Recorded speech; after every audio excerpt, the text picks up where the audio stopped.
स्वागत है आपका। आप देख रहे हैं SBCN न्यूज और आपके साथ मैं हूं वैशाली व्यास। आइए बुलेटिन की शुरुआत करते हैं इस वक्त की अहम खबरों के साथ।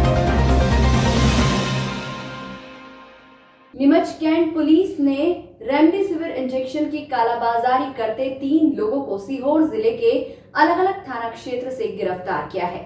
आरोपी सोशल मीडिया प्लेटफॉर्म के माध्यम से नंबर जारी करके रेमडेसिविर इंजेक्शन करीब 25 से 26 हजार रुपए में बेच रहे थे। मामले में नीमच कैंट पुलिस ने आरोपी डॉक्टर संदीप माहेश्वरी एक निजी अस्पताल में डॉक्टर है, इसके साथ शैलेंद्र सिंह जो कि मेल नर्स है और संदीप पाटीदार नामक व्यक्ति को गिरफ्तार किया है। इन पर धारा 420 महामारी आपदा प्रबंधन के अंतर्गत मुकदमा दर्ज किया गया। आरोपियों के कब्जे से 2 रेमडेसिविर इंजेक्शन जब्त किए हैं, जिनकी सत्यता की जांच की जा रही है। पुलिस इंजेक्शन प्राप्त करने के सोर्स, पूर्व में कितने इंजेक्शन भेजे, किस तरह से गिरोह काम कर रहा था आदि विषय की जांच कर रही है। पुलिस को इनके मोबाइल से कई ट्रांजैक्शन भी प्राप्त हुए हैं। मामले में नीमच SP सूरज कुमार वर्मा ने बताया कि शासन के आदेश अनुसार इस तरह के लोगों पर कार्रवाई की जा रही है और इसी के तहत नीमच कैंट थाना पुलिस की एक स्पेशल टीम इसी तरह के मामलों के लिए बनाई गई थी। टीम के द्वारा सीहोर में जाकर इन आरोपियों को पकड़ा गया है। नहीं, मेरा वही कहना है कि अगर उसको यहाँ मिल रहा होता तो वो वहाँ काय को गाइड करता। वो तो अपने को जाना पड़ा, वो तो कोई कस्टमर जाएगा भी नहीं, तो हम लोग को तो वो यहीं इधर उधर फिर खोजता। तो नहीं, यहाँ चल रहा होता तो फिर यहीं से दिलाता ना। न्यायालय और जिला जो प्रदेश सरकार है उनके निर्देशानुसार सभी जिलों में एक जो भी कालाबाजारी चल रही है, भले वो रेमडेसिविर की हो, ऑक्सीजन की हो, एम्बुलेंस की ओवरचार्जिंग की हो, इन सभी चीज़ों पर नकेल कसने के लिए निर्देश मिले हैं। और उसी क्रम में पिछले दिनों एक SIT की गठन किया गया था। उस SIT को फुल टाइम यही टास्क दिया गया था कि ऐसे कहीं भी कोई भी कालाबाजारी हो रही है तो उसको पकड़ा जाए और प्रकरण पंजीबद्ध किया जाए। उसी क्रम में कैंट पुलिस थाने को विशेष सफलता मिली है, जिसमें एक प्रकरण दर्ज हुआ है जो कि विभिन्न जो 420 की धाराएं और जो महामारी की धाराएं और जो डिजास्टर मैनेजमेंट की जो सेक्शंस हैं उनके तहत प्रकरण पंजीबद्ध किया गया। उसमें कुल 3 आरोपी गिरफ्तार किए गए। इसमें एक सुनील पाटीदार, एक शैलेंद्र सिंह जो कि एक मेल नर्स का काम करता था और एक संदीप महेश्वरी जो कि एक डॉक्टर है, प्राइवेट अस्पताल में काम करते हैं। इन तीनों को सीहोर जिले में अलग अलग स्थानों से गिरफ्तार किया गया है और उनके पास से 2 रेमडेसिविर के वायल जब्त किए गए हैं और इनके साथ जो भी ऑनलाइन ट्रांजैक्शन और इन सब के डिटेल्स हैं वो सब इनके फ़ोन से प्राप्त हुए हैं। जो कि आपको मालूम है कि ये जो अलग अलग स्थानों पे सोशल मीडिया, फेसबुक पे कई तरह के नंबर जारी होते हैं कि जिसपे कोई रेमडेसिविर अवेलेबल करा रहा है, कोई ऑक्सीजन अवेलेबल करा रहा है, तो इन सब पे हमारा जो SIT थी उसकी नज़र पैनी नज़र लगी हुई थी और उन्हीं नंबरों को डेवलप किया गया था, उन सोर्सेज को डेवलप किया गया था। तो जो एक नंबर मिला था जिसमें 25 से 26 हज़ार रुपये के लगभग में रेमडेसिविर देने का उसमें जो बातचीत हुई थी, उसके बाद किसी कारण से वो डिलीवरी यहाँ नीमच तक नहीं पहुँच पा रहा था क्योंकि उनकी पास गाड़ी उपलब्ध नहीं थी। तो फिर जो SIT की जो टीम थी उन्होंने ही एक उसमें टीम यहाँ से रवाना किया और जहाँ पर वो उनकी जो स्टॉक रखते थे वहाँ से इनको अरेस्ट भी किया है, उनके पास से रेमडेसिविर सीज भी किया है। इनसे पूछताछ जारी है और हम ये भी देख रहे हैं कि ये रेमडेसिविर एक्चुअली किस स्टॉक का है, कहाँ से इसका अलॉटमेंट ओरिजिनली हुआ है, क्या ये ओरिजिनल है या फेक है, उन सब का भी इनके जो सीरियल नंबर और ये सब स्टॉक नंबर होते हैं उन सबको चेक किया जा रहा है और इनसे और भी कड़ाई से पूछताछ की जा रही है कि ये कब से ये काम कर रहे थे, कहाँ कहाँ पर इन्होंने सप्लाई किया है। अभी जैसा मैंने बताया कि जो प्रकरण पंजीबद्ध हुए हैं वो डिजास्टर मैनेजमेंट 420 और आपदा अधिनियम, इन सब धाराओं में पंजीबद्ध किया गया है और इसमें इनके जो भी रिकॉर्ड्स पुराने भी देखे जाएंगे। जो भी इसमें हैबिचुअल ऑफेंडर है उसमें जरूरत होगी तो रासुका की कार्रवाई की जाएगी। रमजान माह के 30 रोजे पूरे करने के बाद बोहरा समुदाय ने आज वैश्विक महामारी कोरोना के कारण शहर में लगे लॉकडाउन के बीच ईद उल फितर का त्योहार मनाया। ईद के मौके पर पढ़ी जाने वाली विशेष नमाज घर पर ही रहकर अदा की गई। समुदाय के लोगों ने घर पर रहकर ही ईद की खुशियां मनाई। बुधवार को रमजान के 30 रोजे पूरे होने पर ईद उल फितर की विशेष नमाज, जो कि आमतौर पर मस्जिदों में अदा की जाती है, इस वर्ष लॉकडाउन के चलते घरों में ही अदा की गई। घरों में खीर खुरमा बनाया गया। देश में अमन चैन की दुआएं मांगी गई।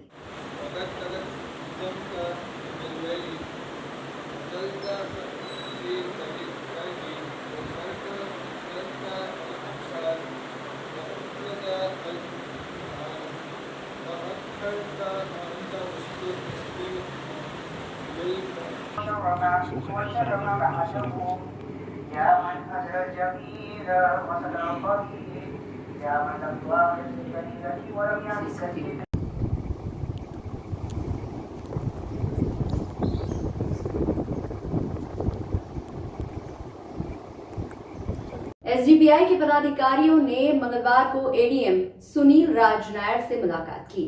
वर्तमान स्थिति को देखते हुए कोरोना कर्फ्यू ने छूट देने की मांग को लेकर एक ज्ञापन भी सौंपा। ज्ञापन में बताया कि संपूर्ण लॉकडाउन की वजह से मध्यम एवं गरीब के साथ साथ अन्य जरूरतमंद भी परेशान हो रहे हैं। एक तरफ जहां त्योहार सर पर है, वहीं दूसरी तरफ चिकित्सालयों में मरीज व परिजन ताजे फल आहार से वंचित होकर संक्रमण से जूझने में कमजोर हो रहे हैं। गरीब लोग एक साथ ज्यादा सामान नहीं खरीद सकते और यदि किसी ने खरीद भी लिया तो बासी प्रदूषित आहार बीमारी का कारण बनेगा। किराना व्यापारी घर पहुंच सेवा दे सकते हैं, किंतु गरीब एवं मध्यम वर्ग के घर पहुंच सेवा संभव नहीं है। एसडीपीआई ने लॉकडाउन में रियायत देने की मांग की है। ज्ञापन में मांग की गई है कि चिकित्सालय से 100 मीटर दूरी पर फल विक्रेता को ठेले की अनुमति, सुबह 9 से 11 बजे सब्जी विक्रय, किराना सामान क्रय विक्रय अनुमति एक निश्चित समयावधि के लिए प्रदान की जाए। इस मौके पर एसडीपीआई जिलाध्यक्ष शेख कयामुद्दीन नदीम अख्तर सहित कई पदाधिकारी मौजूद रहे। क्योंकि जैसे भी आप लोगों को सभी को आदेश मालूम है पुराना कि 15 तारीख पहले जो 7 तारीख तक लॉकडाउन था उसको और सख्त करते हुए संपूर्ण लॉकडाउन लगाया गया है और उसके अंदर ना फल सब्जियां अवेलेबल हो पा रही, ना किराने का सामान अवेलेबल हो पा रहा है, सिर्फ दूध और पानी की कैन चालू है, उसके अलावा बाकी सब व्यवस्थाएँ बंद हैं। अब इसी हालत के अंदर बाज़ार के अंदर जिन लोगों के पास माल है, अगर वो चोरी छुपे भी अगर बेच रहे हैं तो उसको कालाबाजारी कर रहे हैं, भ्रष्टाचार बढ़ रहा है उसके अंदर, और यदि मजबूरी के अंदर कोई लेने के लिए जा रहा है तो वो कानून का उल्लंघन कर रहा है कि भले ही वो उसकी नज़र के अंदर सही, लेकिन फिर भी कानून का उल्लंघन हो रहा है। तो आज एसडीपीआई का प्रतिनिधिमंडल कलेक्टर साहब के पास आया था। कलेक्टर साहब ने एडीएम साहब के पास भेजा हमको, और हमारा जो आवेदन है उसके अंदर हम लोगों की डिमांड यही है कि जो आवश्यक वस्तुएं हैं उनकी उपलब्धता सुनिश्चित की जाए, क्योंकि अभी महामारी का दौर भी चल रहा है, रमज़ान भी चल रहे हैं और ईद भी आने वाली है। ऐसे माहौल के अंदर सभी को अगर सामान नहीं मिला तो इससे त्राही त्राही हो जाएगी। जो हमने जो आवेदन दिया है उसका मुख्य मुद्दा ही यही था कि सभी को माल जो आवश्यक वस्तुएं वो उपलब्ध हो जाएं और बिना तकलीफ के। हमने आवेदन दिया, उसके अंदर संपूर्ण लॉकडाउन की वजह से मध्यम एवं गरीब वर्ग के साथ अन्य ज़रूरतमंद लोग भी बहुत परेशान हो रहे हैं। एक तरफ जहां त्यौहार सर पर है, वहीं दूसरी तरफ चिकित्सालयों में मरीज एवं परिजन ताजे फल आहार से वंचित होकर संक्रमण से जो लड़ाई लड़ रहे हैं उसके अंदर बहुत कमज़ोर हो रहे हैं। उनको ताजे फल नहीं मिल पा रहे हैं, जिसकी वजह से वो बीमार बहुत ज़्यादा हो रहे हैं, बीमारी से जूझने में उनको वैसी समस्या हो रही है। और आपके जो आज जो आदेश आया है सरकार, उसके अनुसार किराना व्यापारी घर पहुँच सेवा दे सकते हैं, लेकिन घर पहुंच सेवा के अंदर 500 रुपये से ज़्यादा का कोई भी गरीब परिवार आर्डर नहीं बना सकता है। तो जब 500 रुपये से उसकी जेब के अंदर 500 रुपये उसके अंदर किराने का सामान मंगाएगा, वो दवाइयाँ लाएगा या और दूसरे ज़रूरत की सामान लेगा, तो ये अस्वाभाविक है कुल मिला के कोई गरीब इंसान 500 रुपये का आर्डर देकर घर पहुंच सेवा ले ले। तो हमने इस बात का भी इसके अंदर जिक्र किया है ताकि घर पहुंच सेवा की वजह किराना की जो दुकानें हर मोहल्ले के अंदर वो खोली जाए, ताकि गरीबों को आसानी से किराना सामान उपलब्ध हो सके और वो अपना काम चला सकें। आपकी मुलाकात हुई, क्या आश्वासन मिला है आपको? अभी एडीएम साहब से जो मुलाकात हुई, एडीएम साहब ने सिर्फ ये इतना भरोसा दिया कि हम ठीक है देखते हैं, बाकी और कोई ठोस जवाब उन्होंने ऐसा दिया नहीं, लेकिन हाँ एक आश्वासन दिया कि हम इस बारे में विचार करेंगे। अच्छा, ईद का पर्व कब का है, कब मनाया जाएगा? ये ईद का पर्व चांद देखने के हिसाब से होगा। यदि कल अगर चांद दिखता है तो परसों भी हो सकती है, और यदि परसों नहीं हुई तो अगले दिन, उसके अगले दिन ईद फिक्स है, 14 मई को ईद फिक्स है। हमने इसके अंदर और लॉकडाउन के नियमों के अनुसार इसके अंदर कुछ सुझाव भी दिए हैं, जैसे कि चिकित्सालय से 100 मीटर की दूरी के अंदर फल विक्रेताओं के ठेले की अनुमति दी है, जिसमें सभी तरह के फल उपलब्ध हो, ताकि मरीजों को, उसके परिजनों को फल लेने के लिए दूर ना भटकना पड़े। और सुबह 9 बजे से 11 बजे तक सब्जी और फल विक्रेताओं को अनुमति एरिया वाइज इस तरह से दी जाए, ताकि एक पर्टिकुलर एरिया के अंदर, जैसे कि गत वर्ष हुआ था, एक एरिया वाइज सभी को अनुमति दी गई थी, वहाँ जाके सब्जी और फल विक्रय कर रहे थे, जिससे सभी को सामान आसानी से मिल सका था। और किराना सामान के लिए क्रय विक्रय के लिए एक निश्चित समय के लिए अनुमति दी जाए, ताकि किराना व्यापारी, छोटे मोटे किराना व्यापारी हैं जो गली कुचों के अंदर होते हैं, वो भी अपना माल लाके ईमानदारी से पूरे कानून का पालन करते हुए माल दे सके, ताकि कानून का उल्लंघन भी नहीं हो, कोई भ्रष्टाचार भी नहीं हो, और सभी गरीब लोगों तक भी किराने का माल पहुंच जाए। और एक तो इसके अंदर हमने मुख्य मुद्दा ये उठाया कि जो अनावश्यक घुमक्कड़ होते हैं, जो टाइम पास करने के लिए उधर घूमते हैं, यदि वो मानते हैं तो ठीक है, नहीं तो उन लोगों को उठाकर कोविड सेंटर जो भी नीमच के अंदर बने हुए हैं वहाँ पर उनकी ड्यूटी लगा दी जाए, ताकि वो लोग भी इस बीमारी की भयावहता को देखें, समझें कि प्रशासन ने कोई कदम उठाया तो उनकी भलाई के लिए उठाया है, वो कानून का पालन करें। और नहीं होता है, अगर वो समाज सेवी की तरह कोविड सेंटर पर कार्य भी करते हैं, तो चूँकि बहुत से कर्मचारी बीमार हो चुके हैं वहाँ पर कोविड सेंटर पर, जब हमने जाके एनालिसिस किया वहाँ पर बहुत से कर्मचारी बीमार हो चुके हैं, वहाँ पर कर्मचारियों की भी दिक्कत आ रही है बहुत। तो ये जो आवारा घुमक्कड़ है, वहाँ जाके अगर कर्मचारियों का जाके कम से कम कुछ भी अगर वॉलंटियर का काम वहाँ करेंगे तो सरकार को इससे ही बहुत अच्छी मदद मिलेगी। फिर दूसरा ये कि यदि फिर भी अगर कोई नहीं मानता है तो उसके ऊपर धारा 144, 151 और 188 के अंतर्गत भीड़ लगाने एवं मास्क न लगाने पर कार्रवाई सख्त से सख्त की जाए और सभी लोग कानून का पालन करें। ये कानून आमजन के हित के लिए बना है, तो आमजन के हित के अंदर कानून के अंदर कुछ ढिलाई इस तरह से की जाए ताकि कोई कानून को तोड़े ना और सभी जने कानून का अच्छे से पालन कर सके। नीमच सेवा भारती जिला नीमच द्वारा कोरोना से पीड़ित मरीजों के परिजनों के लिए निःशुल्क भोजन वितरण अभियान के निरंतर संचालन के लिए कमल चौक घुमटी एसोसिएशन के सदस्यों द्वारा 21,000 रुपए की सहायता निधि का चेक सेवा भारती के पदाधिकारियों को प्रदान किया गया। इस अवसर पर सेवा भारती जिला इकाई के जिला सेवा प्रमुख यशवंत यादव, जिला संचालक अनिल जैन, निरंजन देव नरेला, कपिल गोयल आदि को कमल चौक घुमटी एसोसिएशन के अध्यक्ष घीसालाल शर्मा, सचिव हेमंत वर्मा, संरक्षक रतन वर्मा, कार्यकारिणी सदस्य रोशन वर्मा, पुरुषोत्तम मंगल, गोविंद सोनी, योग एवं प्राकृतिक चिकित्सक संदीप वर्मा, ब्रजमोहन गौड़ आदि गणमान्य व्यापारी सदस्य उपस्थित थे। सेवा भारती की आम आदमी की सेवा के लिए, एक सेवा में समर्पित होने के लिए उन सब ने एकत्रित होकर 21,000 की राशि का सहयोग दिया है, ताकि जो जिन व्यक्तियों को आवश्यकता है, जिस प्रकार की आवश्यकता है अभी कोरोना काल के अंदर संक्रमण में, दवाई की या भोजन की या किसी भी प्रकार की, उस चीज में उसका उपयोग हो सके, इसलिए उनके द्वारा जो भी सहयोग किया गया हम उसका आभार है, धन्यवाद। सेवा भारती की तरफ से जो कोरोना काल में मरीज और उनके परिजन जो साथ में आते हैं उनकी भोजन और दवाइयों की व्यवस्था हेतु कार्य कर रही है, अच्छा कार्य कर रही है। उसके सहयोग में हम कमल चौक घुमटी एसोसिएशन नीमच की तरफ से 21,000 रुपये दवाई और भोजन की व्यवस्था हेतु, मतलब एक छोटी राशि है लेकिन फिर भी हमारे से जितनी हैसियत है हम उसकी कर रहे हैं, और ईश्वर उन सब मरीजों को सहयोग प्रदान करे और सभी लोगों को मतलब काम आ जाए।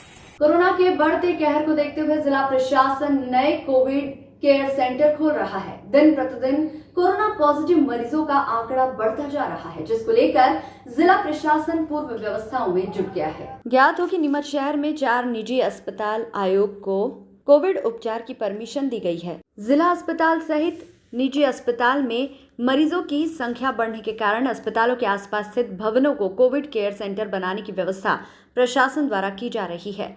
मंगलवार शाम प्रशासनिक महकमा और स्वास्थ्य अमला वीर पार्क रोड स्थित माहेश्वरी भवन एवं गोमाबाई रोड स्थित सीएसवी अग्रोहा भवन पहुंचा, जहां अधिकारियों ने दोनों परिसर का निरीक्षण कर सीएसवी अग्रोहा भवन को 40 बेड से अधिक का कोविड केयर सेंटर बनाने का निर्णय लिया।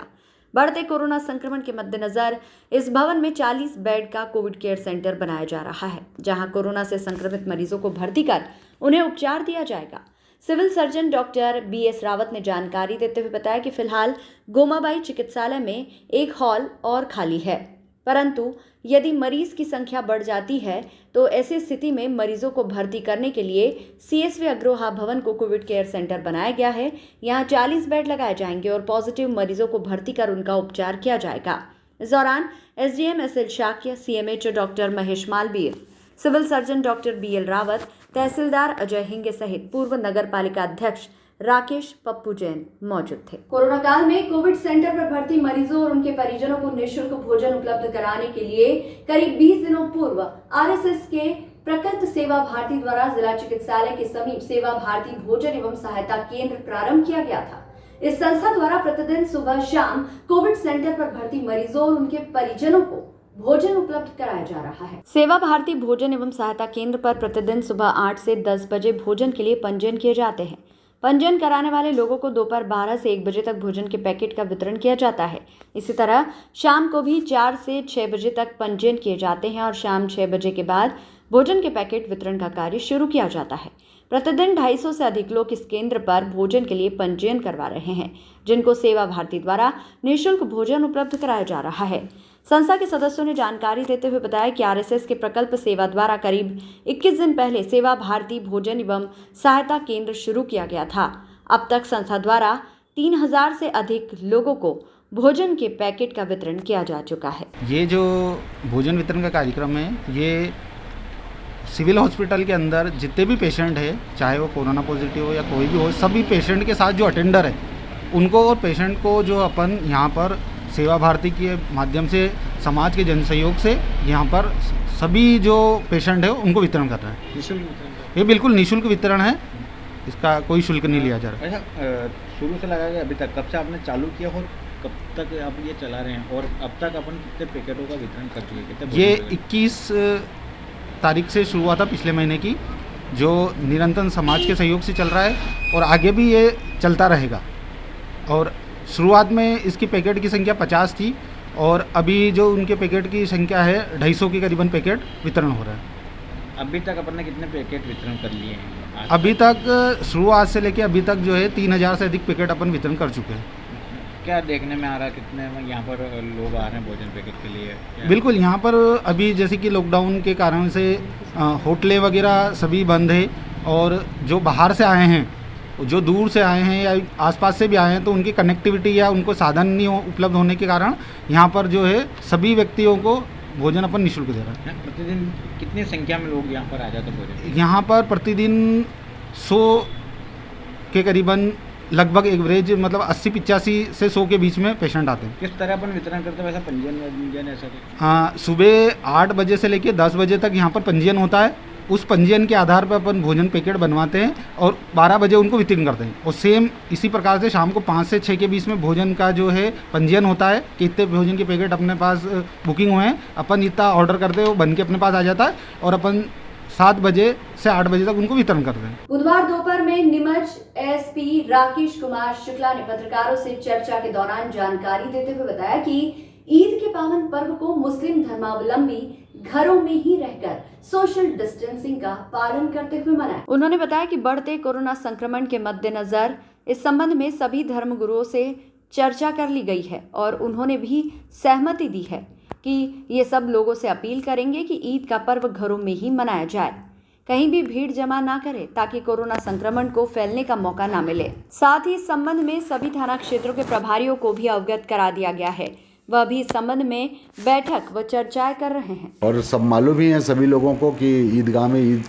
की नमाज नहीं होगी, केवल सोशल डिस्टेंसिंग से कम संख्या में जो है अपने घरों पर इबादत करके ईद मनाएंगे सभी लोग। और जो शहर काजी हैं और जो मौलाना हैं, इमाम लोग हैं, उन्होंने भी इस पर सहमति जताई है कि कहीं भी ईद में भीड़ भाड़ करने से मना किया गया है और यदि भीड़ भाड़ करेंगे तो ये कोरोना का संक्रमण अपन नहीं रोक पाएंगे।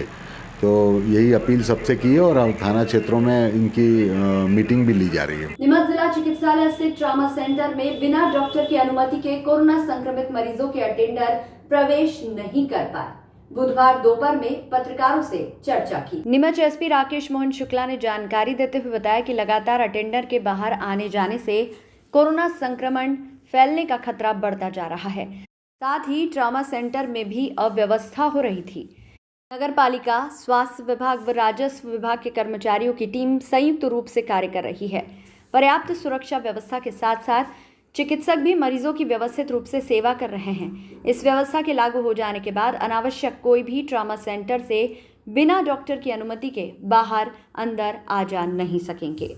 देखिए, श्रीमान जिलाधीश महोदय, श्रीमान पुलिस अधीक्षक महोदय के संज्ञान में ये बात आई थी कि जो हमारा ट्रॉमा सेंटर में कोविड इन्फेक्टेड लोगों का इलाज चल रहा है, वहाँ पे फ्रीक्वेंटली लोग आ जा रहे हैं और जब वो एक आदमी अटेंडेंट अंदर रहता है तो फिर ये संभावना पैदा हो जाती है कि वो बाहर जाके इस कोरोना वायरस का फैलाव कर सकता है।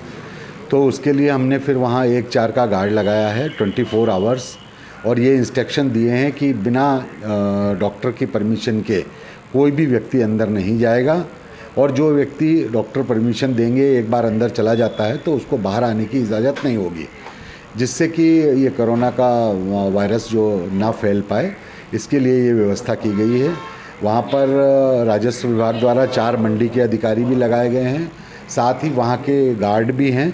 इस तरह संयुक्त रूप से वहाँ पर ये बल लगाया है और किसी को भी वहाँ प्रवेश नहीं दिया जा रहा है। अंदर जो नगर पालिका के कर्मचारी हैं और जो वार्ड बॉय हैं वो लोगों की सेवा कर रहे हैं। वहाँ डॉक्टर पर्याप्त उनके ऊपर ध्यान दे रहे हैं, इसलिए वहाँ वास्तव में किसी अटेंडर की आवश्यकता भी नहीं है। और अटेंडर ना सिर्फ वहाँ अंदर व्यवधान पैदा करते हैं, बल्कि जो है कोरोना को फैलाव में भी एक भूमिका अदा कर रहे हैं। सर, जिला प्रशासन लगा हुआ है फालतू की आवाजाही रोकने के लिए। बहुत सारे लोग क्या दुकान के अंदर से सामान ले रहे, कितने लोगों को पूरे ज़िले में करीब 15 दुकानदारों पे कार्रवाई रोज़ की जा रही है, ज़्यादा भी हो रही है और लोग बाग जो है नहीं मान रहे हैं। आप देखिए, लॉकडाउन करने से अभी संक्रमितों की संख्या में कमी आई है। यदि हम लोग थोड़ा धैर्य रखें और अभी जो ज़्यादा व्यापार और ज़्यादा लालच में जो पड़े हुए हैं उस पर यदि अपना अंकुश रखें, अपना को सेल्फ खुद स्व अनुशासन रखें, तो इस कोरोना को हराया जा सकता है और कमी आ सकती है। इसलिए यदि जो व्यक्ति जानबूझकर उल्लंघन करते हैं उनको हम पकड़ रहे हैं, उनके ऊपर कार्रवाई कर रहे हैं, उनकी दुकान सील कर रहे हैं, 188 की कार्रवाई कर रहे हैं। न्यायालय से उनको सज़ा दिलाई जाएगी और लगातार चालान बन रहे हैं, लगातार और लोगों को समझाइश भी दी जा रही है। सर, शासन अगर लॉकडाउन लगाता है तो लॉकडाउन को सफल बनाने के लिए पुलिस प्रशासन की अपन ने कितने पॉइंट लगाए अभी तक? देखिए, हर थाना क्षेत्र में 3-3 एक थाना प्रभारी के मोबाइल के अलावा 2-2 मोबाइल और हैं, जिसमें पर्याप्त बल दिया गया है। हर जगह पर चीता टाइगर हैं हमारे, हर जगह 2-2 पार्टियां वो हैं। उसके अलावा स्थिर पॉइंट भी लगाए हुए हैं। बघाना में 4 पॉइंट लगे हैं, कैंट में 6 पॉइंट लगे हैं, सिटी में भी 4-5 पॉइंट लगे हुए हैं और लगातार हम लोग उसकी मॉनिटरिंग कर रहे हैं। राजस्व अमला और नगर पालिका का अमला भी इस अवेयरनेस में सहयोग कर रहा है, बार बार अनाउंस कर रहे हैं और लोगों से यही अपील कर रहे हैं कि थोड़ा सा कोरोना काल में धैर्य को बना के रखें और अनावश्यक रूप से घूमें नहीं, और जो श्रीमान जिलाधीश महोदय द्वारा आदेश दिए जा रहे हैं उनका अक्षरश पालन करें। मनासा में बुधवार सुबह टीकाकरण केंद्र पर 45 वर्ष से अधिक उम्र के बुजुर्गों, महिलाओं, 18 वर्ष से अधिक उम्र के लोगों को कोरोना वैक्सीन के टीके लगाए जा रहे थे। टीकाकरण के दौरान टीकाकरण केंद्र पर लोगों द्वारा सोशल डिस्टेंसिंग का पालन नहीं किया जा रहा था। काफी संख्या में भीड़ होने की सूचना पर मनासा अनुविभागीय अधिकारी मनीष कुमार जैन व मनासा थाना प्रभारी कन्हैयालाल डांगी टीकाकरण केंद्र पहुंचे। लोगों को सोशल डिस्टेंसिंग का पालन करने, मास्क लगाने व कोरोना गाइडलाइन का पालन करने हेतु सलाह दी। साथ ही टीकाकरण केंद्र का निरीक्षण भी किया। Manasa block medical officer Nirupama Jha ने टीकाकरण केंद्र पर जाकर जायजा लिया। मनासा में शासकीय कन्या माध्यमिक विद्यालय पर बुजुर्गों व ऑनलाइन रजिस्ट्रेशन वाले 18 वर्ष के लोगों को टीके लगाए जा रहे हैं।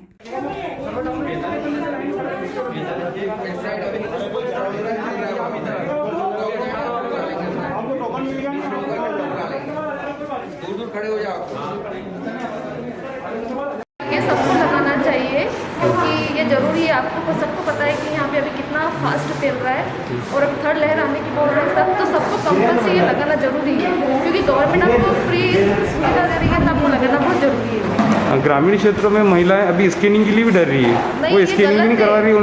उनके लिए एक जागरूकता संदेश के उनको भी लगवाना चाहिए। ये सब बिल्कुल लगाना चाहिए क्योंकि गवर्नमेंट आपको टीवी में बता रहे हैं, सोशल मीडिया सब जगह बता रहे हैं कि लगाना बहुत जरूरी है। तो मुझे लगता है कि इवन जेंट्स नहीं, लेडीज़ को, सभी को जो भी सरकार आपको दे रही है सुविधा, ये जरूर यूज़ करना चाहिए सभी को। देश में कोरोना महामारी से कई लोगों की मौतें हो रही है। इस लॉकडाउन की वजह से कई लोग बेरोजगार हो गए एवं एक दिन की रोटी उनको नसीब नहीं हो रही है। ऐसे बेसहारा लोगों के लिए अब इंदौर की समाज सेवी युवा टीम मैदान में उतरी है एवं इन बेसहारा लोगों के लिए रोजाना खाने की व्यवस्था की जा रही है। गरीबों के मसीहा बनकर मददगार के रूप में सामने आए हैं। एक तरफ देश के सोनू सूद गरीबों के लिए रियल हीरो के रूप में सामने आए हैं, वहीं इंदौर के लिए समाज सेवी टीम द्वारा रोजाना गरीबों के लिए भोजन की व्यवस्था की जा रही है, जिसके बाद इंदौर की गरीब जनता के लिए ये टीम भी इंदौर के रियल हीरो के रूप में जानी जाने लगी है।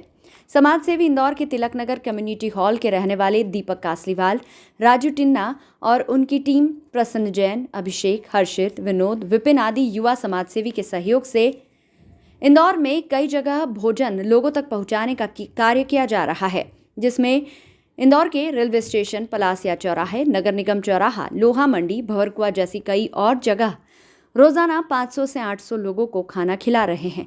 इस समाजसेवी की टीम द्वारा पुण्य का काम किया जा रहा है। SBCN न्यूज के लिए इंदौर से शिमोना वर्मा की रिपोर्ट।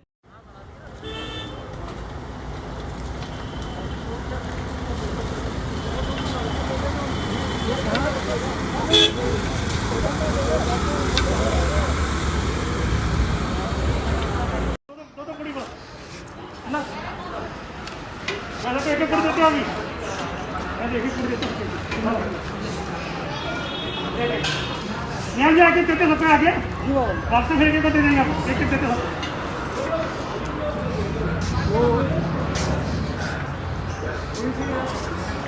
हाँ देते वो खाली कर सब्जी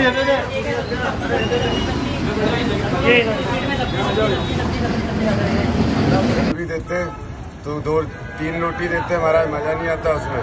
जो आप खिलाते हो ना खाना पेट भर के, आनंद ही आनंद आ जाते हैं। आपकी सब्जी में ना चटनी में सब देते हो आप, चावल रोटी खुशी होती थी खाना खाने। मनासा में कोरोना संक्रमण को रोकने हेतु शासन अधिकारी, पुलिस बल सहित स्वास्थ्य विभाग कर्मचारी, आंगनबाड़ी कार्यकर्ता, आशा कार्यकर्ता, नगर परिषद के कार्यकर्ता लगातार क्षेत्र में कार्य कर रहे हैं। वहीं मनासा के वार्ड क्रमांक 13 पिछले 6 दिन सुबह 9 बजे से लेकर शाम 4 बजे तक आंगनबाड़ी कार्यकर्ता व आशा कार्यकर्ताओं ने मिलकर करीब 566 परिवारों की 2323 लोगों की स्क्रीनिंग, जाँच, बॉडी टेम्परेचर जाँच के साथ ही पूरे परिवार के सदस्यों की जानकारी ली। गुरुवार सुबह टीम ने मिलकर मनासा के वार्ड 14 में शुरुआत की। जांच टीम में आंगनबाड़ी कार्यकर्ता लगातार घर घर जाकर लोगों की जांच, स्क्रीनिंग कर रही हैं। साथ ही लोगों को घरों में रहने व सोशल डिस्टेंसिंग व मास्क लगाने, साथ ही सैनिटाइजर का उपयोग करने की सलाह दे रही हैं।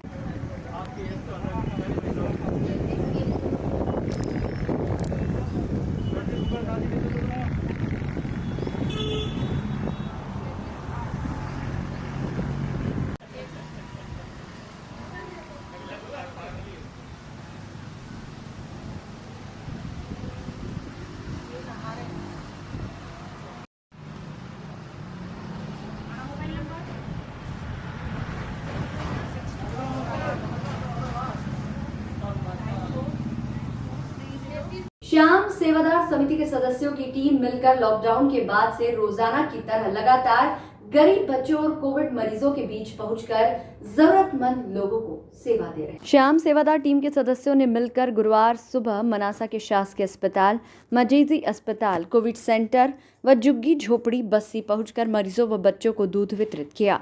वहीं कन्हैयालाल धनगर ने बताया कि पिछले कई समय से लॉकडाउन की वजह से बाजार बंद है और कोविड सेंटर व अस्पताल 25 किलोमीटर से लगाकर 50 किलोमीटर दूर तक के ग्रामीण क्षेत्रों के मरीज भर्ती है और भर्ती मरीजों को बाजार बंद होने की वजह से फल व दूध की व्यवस्था नहीं हो पाती।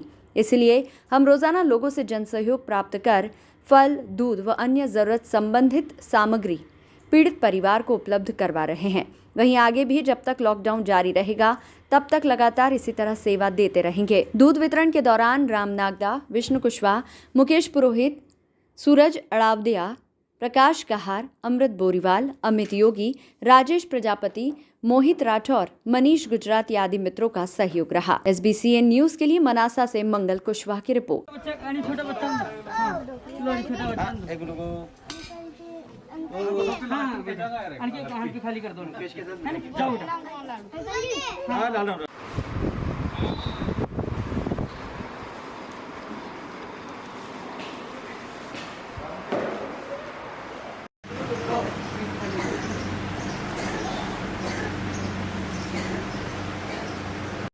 मेरे साथ में राम जी भी साहब है, अमृत जी बोरीवाल हैं और अपने मुकेश जी भी साहब हैं, पुरोहित अपने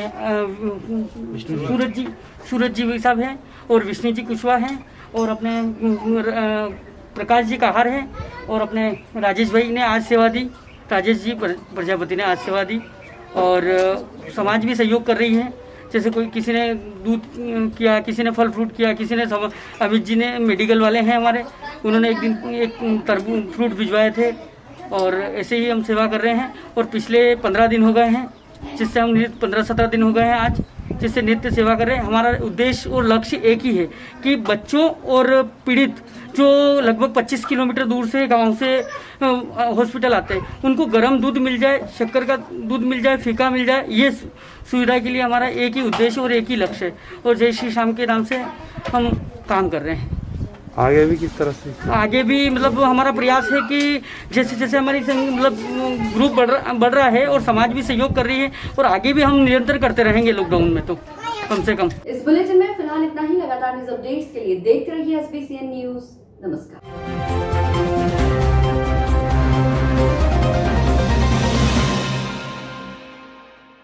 नमस्कार, मैं ऋषभ गुप्ता, CEO जिला पंचायत मंदसौर। पिछले कुछ दिनों से इस प्रकार की हृदय विदारक बातें आ रही हैं कि ग्रामीण क्षेत्रों में कुछ मौतें हो रही हैं। हमारे 2 सरपंच साहिबान, हमारे एक सचिव साहिबान, हमारे एक पूर्व मंडल अध्यक्ष की भी मृत्यु हाल फिलहाल में हो गई। इन सभी केसेस में एक बात कॉमन निकल कर आ रही है कि व्यक्ति बीमार होने के बाद किसी अयोग्य डॉक्टर के पास जाकर IV फ्लूइड या बॉटल लगवा लेता है। बॉटल लगवाने के बाद तुरंत एनर्जी आ जाती है, लगता है व्यक्ति को कि वह ठीक हो गया है, जबकि हमारे किसी भी सिम्टम का इलाज नहीं हुआ। 4 से 5 दिन के बाद व्यक्ति की तबीयत बिगड़ जाती है, उसका SpO2 लेवल 60 या 70 के आसपास आ जाता है। ऐसी स्थिति में उस व्यक्ति को ज़िला अस्पताल या किसी भी टर्शरी केयर सेंटर पर बचाना भी मुश्किल हो जाता है। इसी के संबंध में इसमें एक सुझाव है कि जब भी आपको किसी प्रकार का कोई भी सिम्टम आए, सर्दी, खांसी, बुखार, जुकाम, सरदर्द, कोई भी सिम्टम हो, तो ग्राम पंचायत स्तर पे यह मेडिसिन किट फ्री में उपलब्ध है। इसमें एजिथ्रोमाइसिन है, एंटीबायोटिक, इसमें बुखार के लिए पैरासीटामोल है, इसमें सर्दी जुकाम के लिए सेट्राजिन है, पेट के लिए रेनिटिडिन है, मल्टीविटामिन और विटामिन C है इसमें, और आखिरी में जिंक है। ये 7 दवाइयाँ ऐसी हैं जिसमें लक्षण आने पर आप कृपा करके इनका सबसे पहले सेवन करें। इनका कोई भी दुष्प्रभाव नहीं है। यदि आपका सिम्टम आते ही आप इनका सेवन शुरू कर देंगे तो आपकी बीमारी इस गंभीर स्तर पे नहीं जाएगी कि हम आपको बचा ना सकें। और ये दवाइयाँ प्रत्येक पंचायत में निःशुल्क मेडिसिन किट के नाम से उपलब्ध हैं। धन्यवाद। नमस्कार, मैं ऋषभ गुप्ता, CEO ज़िला पंचायत मंदसौर और मंदसौर डिस्ट्रिक्ट का कोरोना नोडल। आप सबसे यह अपील है कि शासन के निर्देशों का पालन करें। कोविड की सेकेंड वेव बहुत खतरनाक है और काफ़ी तेज़ फैल रही है। ना केवल इसका फैलाव अधिक है, इसके सिम्टम्स भी फर्स्ट वेव की तुलना में ज़्यादा हैं। इसलिए आप सबसे संयम बरतने की हम अपील करते हैं। कृपया घर में रहें, जनता कर्फ्यू का पालन करें। यदि आवश्यक हो केवल तो ही आप बाहर जाएं, अन्यथा घर पर ही रहें। जितने भी सामाजिक कार्यक्रम हैं, सांस्कृतिक कार्यक्रम हैं, कुछ समय के लिए उनको अवॉइड करें।